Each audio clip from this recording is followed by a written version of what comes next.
Merci, chers collègues. La parole est à notre collègue Guy Marius Sagna, suivi de Amadou Ba.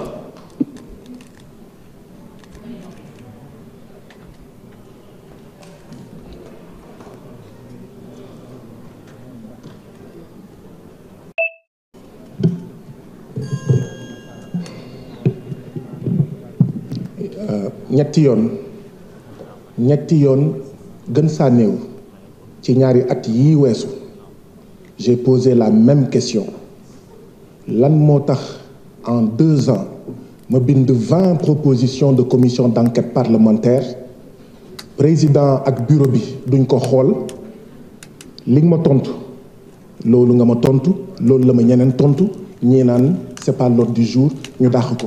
Vous pensez que c'est sérieux?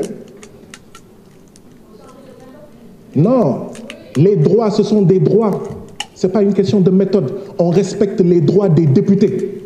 Xam ngeen lii lu muy tekki mooy règlement intérieur bii ñuy changer en réalité du démocratie moo ko lal du bëgg lu jub moo ko lal du jubbanti moo ko lal ndaxte jubbanti bu ko laloon kon ñu respecte règlement intérieur ne règlement intérieur am na solo premier ministre ñëw fii am na solo.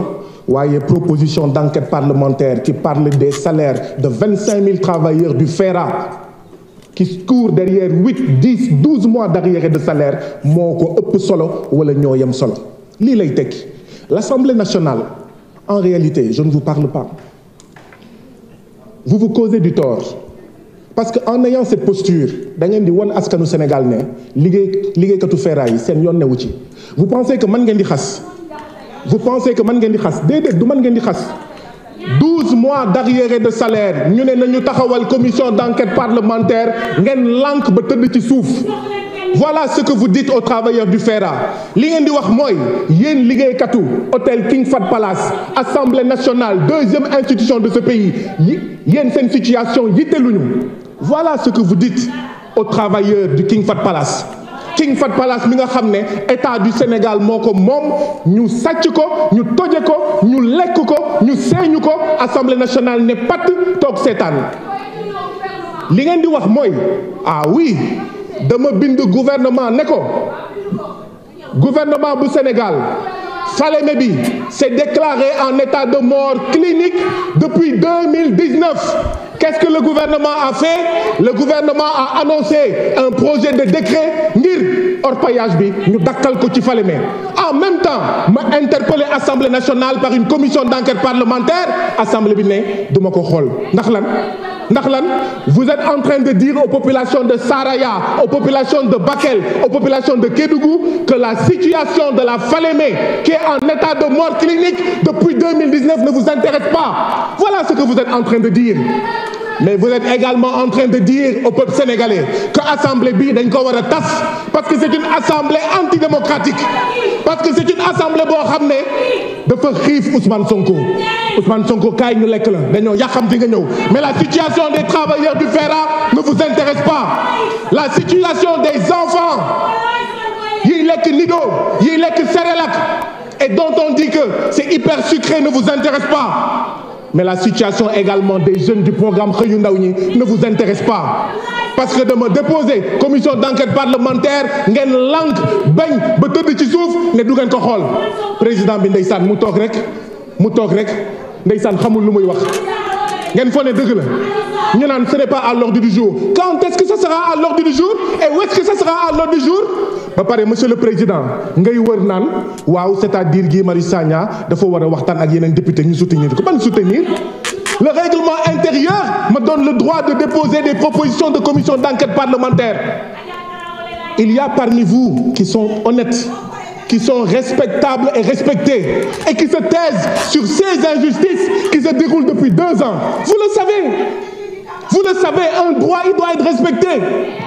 Vous ne le faites pas contre moi, mais vous le faites contre les jeunes du programme Xëyu Ndaw ñi. Vous ne le faites pas contre moi, mais vous le faites contre les paysans. Parce que j'ai déposé une proposition de commission d'enquête parlementaire pour ñu xool engrais bi ji yi ak matériel agricole yi fan lay dugg.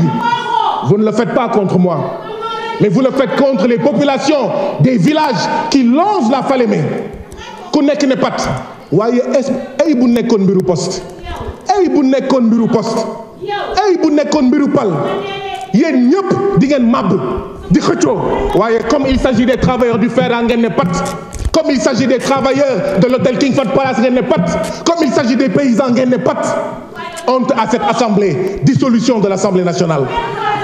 Merci. Merci, chers collègues. La parole est à notre collègue Amadou Ba. Mais s'il vous plaît, une précision de taille. Je pense que bi muy wax mi ngi wax président di wax ak ay député. Je pense que waxul président Assemblée nationale. bu fekkee man ngay waxal je pense que da nga juum parce que jàpp ma ni am na fu may tuddee sa tur may jox parole bi Amadou Ba, vous avez la parole.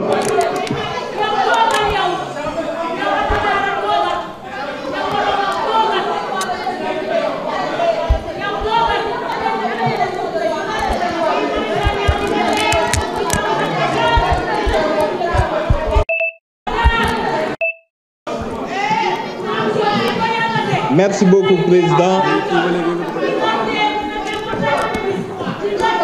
Honorables députés, permettez-moi, lors de mon installation, Monsieur le Président, Monsieur les membres de cette auguste Assemblée, Monsieur les membres du gouvernement, après les remerciements d'usage,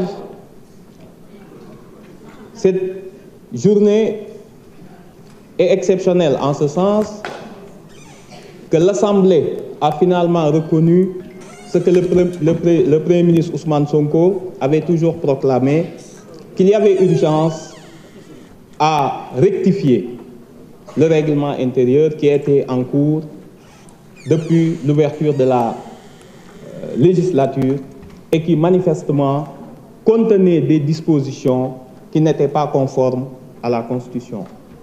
Sous réserve de cette reconnaissance et de l'esprit d'entente cordiale qui devrait présider aujourd'hui à la réflexion et à l'adoption des modifications nécessaires, il est bon quand même de rappeler que peut-être aurions-nous dû avoir plus de temps pour remettre à plat le règlement intérieur, au lieu de ces quelques modifications, somme toute importantes, mais qui ne permettent pas de refléter une Assemblée nationale à la hauteur de sa mission constitutionnelle et à sa mission de contrôle du pouvoir exécutif et d'évaluation des politiques publiques. Bien entendu, il y a des pans importants de ce règlement qui n'ont pas été abordés. On pense naturellement